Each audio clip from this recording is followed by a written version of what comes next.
here with you today, Growing Your Personal Development Plan. This is our summer series. We're so excited to bring. Rochelle and I will be tag teaming your Tuesday Tidbits. And today's topic, adaptability and flexibility. One of my favorite topics, of course, as a yoga instructor is flexibility. And I like to think that we bring a little bit of who we are outside of work to work. And I hope that that's something that you'll be able to recognize today. Your ability to be adaptable as well as flexible. So let's take a peek. You have landed at Workplace Education Manitoba, helping people to develop essential skills that are needed for work, learning, and life. And of course, our email address there, should you require that. Our vision is that all Manitobans have access to essential skills, knowledge, and training required to determine and pursue their goals related to learning, the workplace, and life. We'd like to express the appreciation to the following for supporting the development of this continuous learning skills curriculum: Employment and Social Development Canada and Manitoba Education and Training. This project was jointly funded through Human Resources Skills Development Canada and Entrepreneurship Training and Trade. And again, for more information, visit the website or contact info@wem.mb.ca. I would love to know where everybody is joining us from today. If you can pop it into the chat, let us know where you're joining in from today. What did you mind? Dana, awesome. Thanks, everybody. Colette, so cool. Yes, so many fun things all over the province. And that's what I love. You know, one good thing that's come from our ability to adapt and be flexible during the time of COVID is to be able to bring together this type of online training where we can connect through an entire province and be able to have a shared experience. So thank you so much. Yay, Stonewall. I still want to get to the beach out there. So let's take a look at this pyramid here, our essential skills pyramid. Some of you have seen this before. We look at the base, right? Our base essential skills of reading, document use, numeracy, writing, and digital technology. So if you consider adaptability and flexibility, I think that we're looking obviously at some of these base ones, but the next layer as well. So the need for oral communication, the desperate need for working with others, thinking skills, and continuous learning. So I believe we're going to be able to hit on a few of those today in our session. So, cute little pick for you guys. Today we're looking at as our objectives, assessing our own readiness to adapt to change, to be able to define adaptability and flexibility. And I think the main ticket when we combine those two is to look at how important are the importance of adaptability and flexibility as we adapt to change, to use strategies such as problem solving to adapt to change and reflect on our own past experiences, for better or worse, and learn from them. So consider this question. We have a series of them. That's why we say consider these questions. Number one, how adaptable am I? Okay, so this is one of those times where we have to look in the mirror long and hard, check out the wrinkles, etc., and say, how adaptable am I? And consider real life examples. So those of you that are familiar with me, you know that I consider myself to be adaptable, to be flexible. And then I have to look at some real life examples. And when I'm faced with a challenge or a problem, am I able to spin and change and redirect the sails? And as much as I'd like to say yes, there are times, and maybe it depends, you know, how much we're involved or what's at stake. Depends the situation or the circumstance, might change how I actually behave versus how I think I behave. And so if anyone else is out there like me, just throw in a thumbs up. Do you think you're more adaptable than you actually are? And does it depend on the situation or the circumstance, what's at stake? And for most of us, I would say that that's probably true, right? We are as adaptable as we can be in the moment given this certain situation. Thanks, everyone. Of course, flexibility. So flexible, how flexible am I? As a yoga instructor, I will have folks that have never been to yoga, and that's fine, but not. Anyway, personal bias. And the reason they don't go to yoga is because they say, I'm not flexible. Can you guys see my face? I know you can't. That doesn't make any sense to me. Or someone will say, I can't bend over and touch my toes. And you know what I tell them? Bend your knees. Right? If we bend our knees, then yeah, I can touch my toes.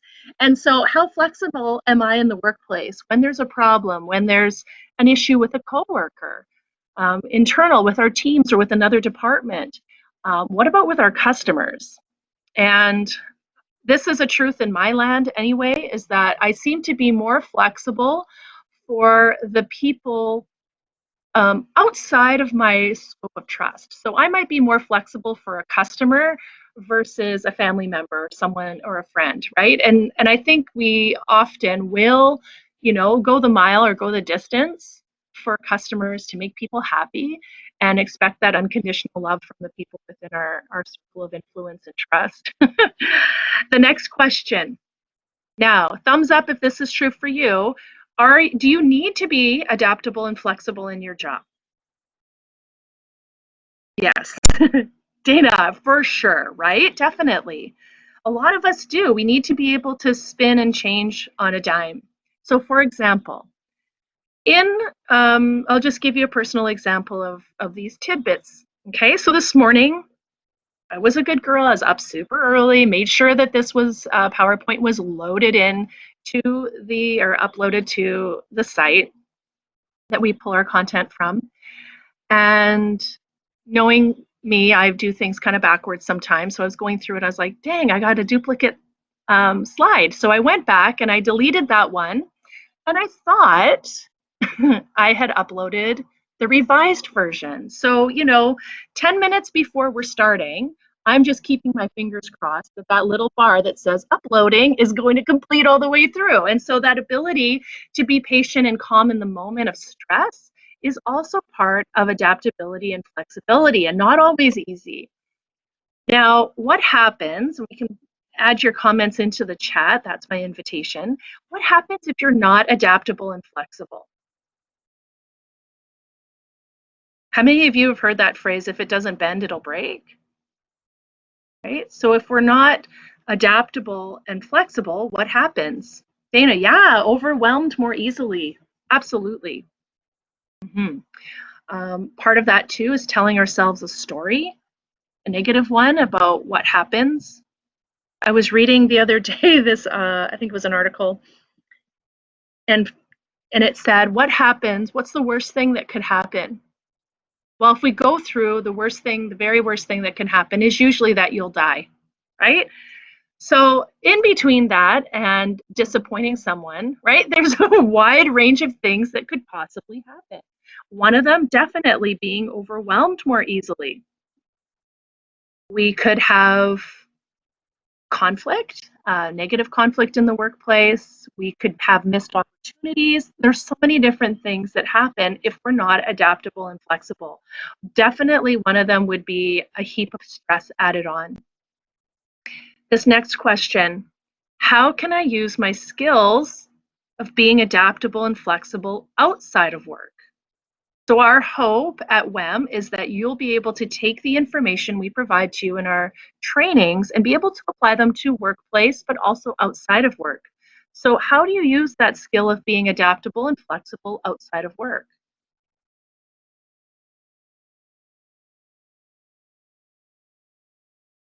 What about driving? I think about driving, being adaptable and flexible when I make a wrong turn. Do I see this as an opportunity to explore somewhere new or an opportunity to turn around? Waiting in line, definitely. Volunteer capacities, absolutely. And it's amazing to me, the more I get to know people, and that's, if you know me, that's one thing I love to do is find out all about you, is how many people are involved in volunteering And I had a lady years ago, she called it her volunteer job, and I had never considered that before. I don't know why, but the importance of our volunteering and sometimes seeing it as a job. So maybe you're not getting paid for it, but there are so many other benefits, right? So if we can apply being adaptable and flexible to all areas of our lives, right? With our friends, with our families. Now, adaptability, we describe it as the ability to change or be changed to fit changing circumstances. So, thinking back to one of those original questions, are we as adaptable and flexible as we think we are? Well, maybe it depends on the situation. Now, what about flexibility? Okay, we describe that as the ability to be diverse in function, to be able to be and do different things at different times. And the two are very closely tied, as you can tell. But I think with flexibility, I love this, to be able to be diverse in function. So my invitation to you after our session today is to jot down all of the ways that you are diverse in function, all of the many skills, talents, abilities that you possess that make you flexible and adaptable to changing events. Now, we can learn to cope with change, and I think during this specific period of humankind that we have or are working towards that, right? There have been a lot of changing events, changing our, I don't even want to say it, I might be ill, our new normal. Sorry, everybody.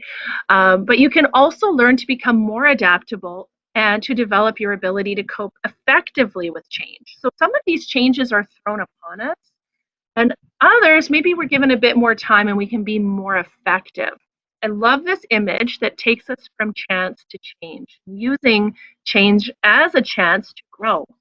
Going back to Carrie's line of 2019, is it possible? Is it possible that I'm misreading an opportunity? Is it possible that this change is actually going to be good? And for many of us, again, I'm thinking of our shared change with COVID, that change for many of us, if we look at it, can be seen as something good. Even in the darkest of times, I believe we can find something good if we're looking for it. So, another truth coming at you, you can learn how to become adaptable through experiences. How many of you would say, as you grow and gain experience, that you yourself have become more adaptable? Sometimes we look at different generations, and this has been a topic that has come up many, many times for me in the past probably 9 months, 10 months, is this idea of working with different age groups, right? Different generations and how different they are. But if you really peel it back, we all are just looking for respect for our experiences. So we may say that an older generation is looking for respect for what they've been through. So respect me for my experience. And a younger generation will say, well, respect me for my experience with technology, being adaptable and flexible. And if you consider yourself, which I hope you will, think about your own experiences and how they have helped you to become more adaptable. If we have never gone through an experience, how do we know how we will respond? We don't. All of the experiences you've had up till this exact moment in time have shaped you to the person that you are. A wise woman once said, all change is not growth, and all movement is not forward. I think about this sometimes when you're looking at someone, it could be yourself, it could be a member on your team, could be someone that you mentor, who is looking to grow and expand and maybe even move, in air quotes here, up the corporate ladder. It's very interesting to me how some folks don't necessarily want to move up, but consider lateral movements when it comes to moving up the corporate ladder, if you will. So if we take that lateral movement, are there other lateral movements you could make in your life that would help you and increase your ability to be more adaptable and flexible? I would venture to say yes. Now, If prior changes in your organization didn't do any good, it doesn't mean that you have to rebel against the ones that do now. One thing I hear as I go about the land is, we've already tried that and it didn't work. We tried that 27 and a half years ago and it didn't work. So 2019, Carrie says, is it possible? Is it possible that we have new technology that could make this work now? Is it possible that we have new personnel that could bring skills, talents, and abilities to make this change work? I love this. This single statement says a lot about change. So try for, moving forward to not get stuck in the, we did this before and it didn't work. The past is in the past. The future is in the future, and the present is right now. I have a quote in my home that says, I cannot go back to yesterday. I was a different person then, by Lewis Carroll, right? So that's a truth. We consider it in the workplace. Just because it didn't work then doesn't mean that it won't work now. There's always possible. Change can also be stopping what is currently being done and doing it in a different way. Many of you have heard me talk about Rosalind Torres. I'll just write her name in here for you guys. Rosalind Torres. She teaches on leadership. So if you want to YouTube find her, what it takes to be a great leader. Now, some of you may have watched this video already. She's wearing a blue jacket in it. That's how I remember it. And in it, she talks about 3 things to make us more successful leaders. One of them is to abandon a practice that worked for us in the past. You may be asking, Carrie, why would I abandon something that worked for me in the past? And I will gently say, Blockbuster. Okay, or there's a million other examples we could go through, but just because something worked for you in the past doesn't mean that it will continue to work for you. That's the thing with adaptability and change. Know that it's continuously happening. So, like we said, change can also be stopping what is currently being done and doing it in a different way.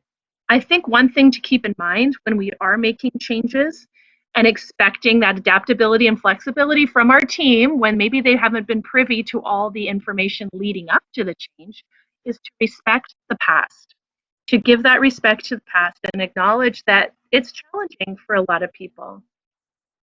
We ourselves, first and foremost, need to be receptive to change. We have to understand that changes are an everyday thing and that these have to be adapted to for survival. So how receptive are you to change? And perhaps it goes back to that earlier statement of, well, I'm receptive to it as long as it's good for me.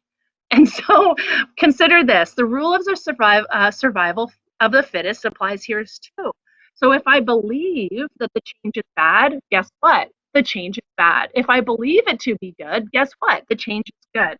And again, the only thing that we have control over, and I would even put an asterisk beside that on some days, would be ourselves.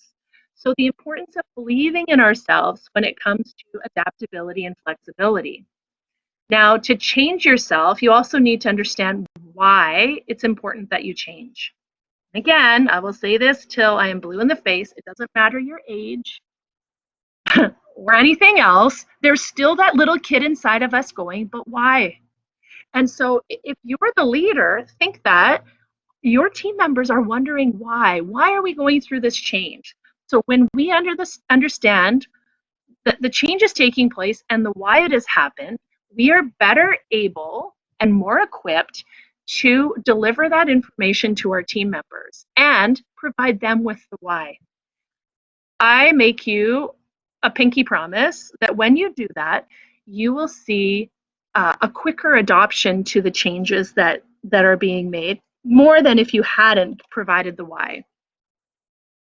Without change, there will be stagnant processes, and stagnant processes don't grow, they remain. How many of you have seen this? When we haven't had a change, things are just stagnant, there's no growth. If you don't adapt to these changes, chances are even you would just remain.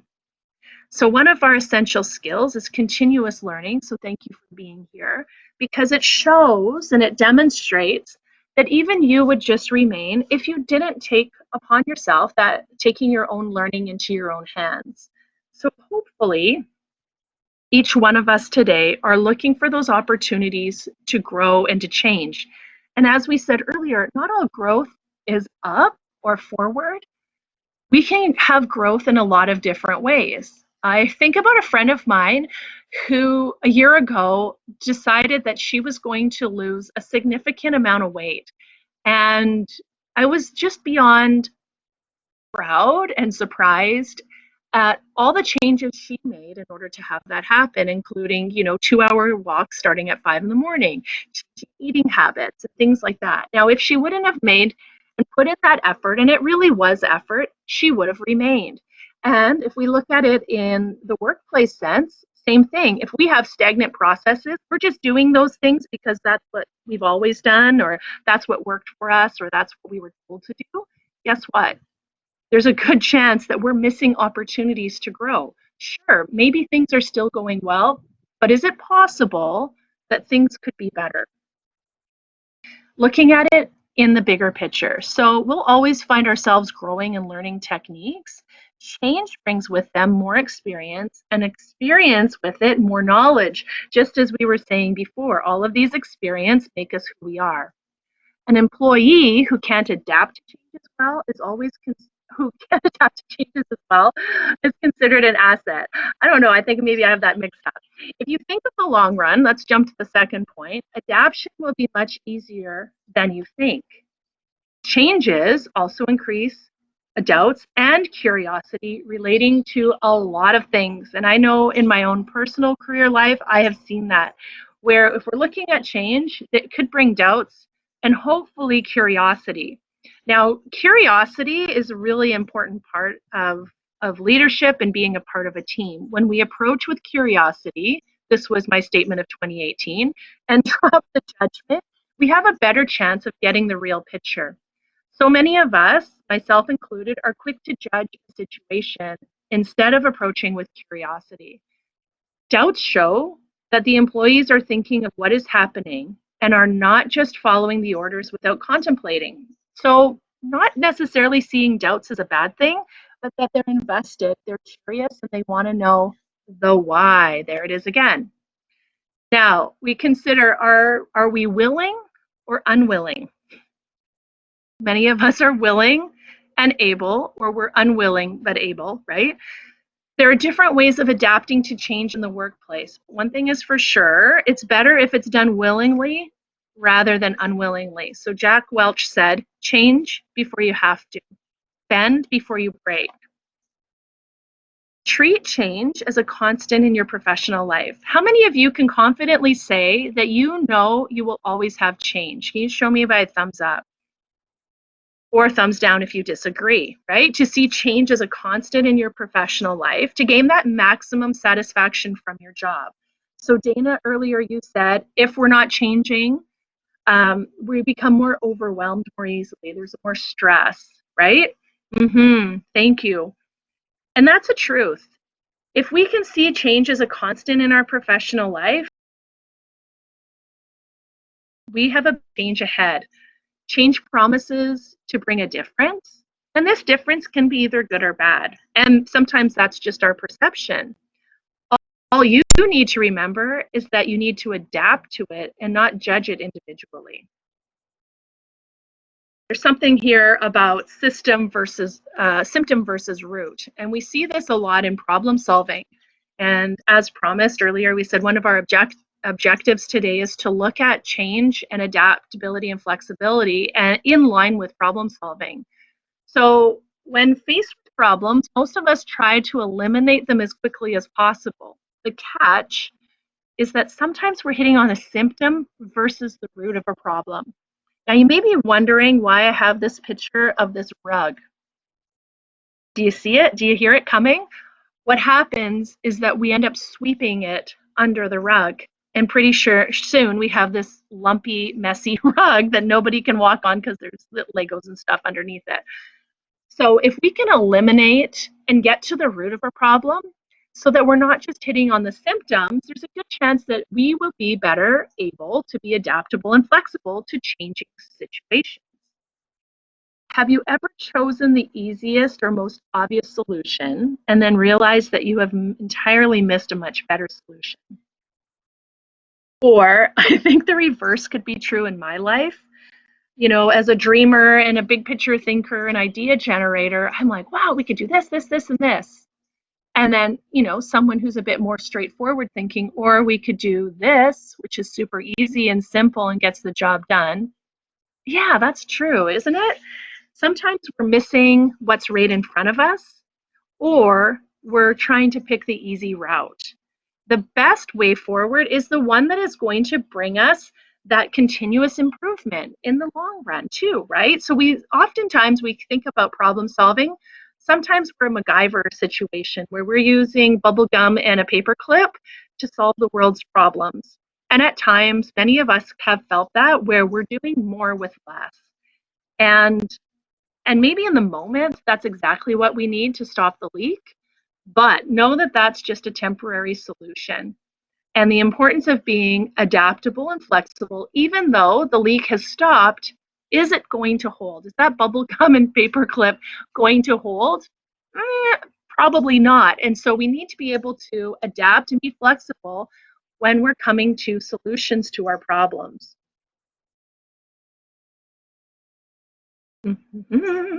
Stand by, everybody. There she is. All right. The other thing that can happen when we're problem solving, have you ever found yourself not just fixing the symptoms of a problem, as I mentioned, but then to find that the situation got much worse? So when we're only hitting on the symptoms, let's take absenteeism as an example. We're noticing a drop in people showing up to work on time or sticking around or whatever it is. Know that that's a symptom of a much deeper problem. So sure, we can say, hey, you need to get to work on time, which, spoiler alert, they probably already know. We need to dig deeper and find out what's going on. So if we're finding that we're just fixing symptoms only to see the situation get much worse, again, dig a little deeper, get to know the people, and find out what's happening. Is it possible that we need a shift or a change in our policies and procedures? Some of you have heard me talk about the leadership triangle, where our leadership part are our people. I'll just pop that in the chat. We are leading our people. We are managing process. So, of course, we're dealing with our own tasks, right? The work that we do, our technical part. Now, if we're finding that our people are unhappy and we have an imbalance in our triangle, is it possible, you guys are going to be sick and tired of me asking that question, is it possible that we need to be adjusting the processes, not necessarily the people? And the reverse could be true as well. Very interesting, guys. I got a little lag here. Thank you for your patience today. As you increase your confidence with solving problems, you'll be less likely to rush to the first solution, which may not necessarily be the best one. Now, sometimes it is, right? We can sometimes get it right on.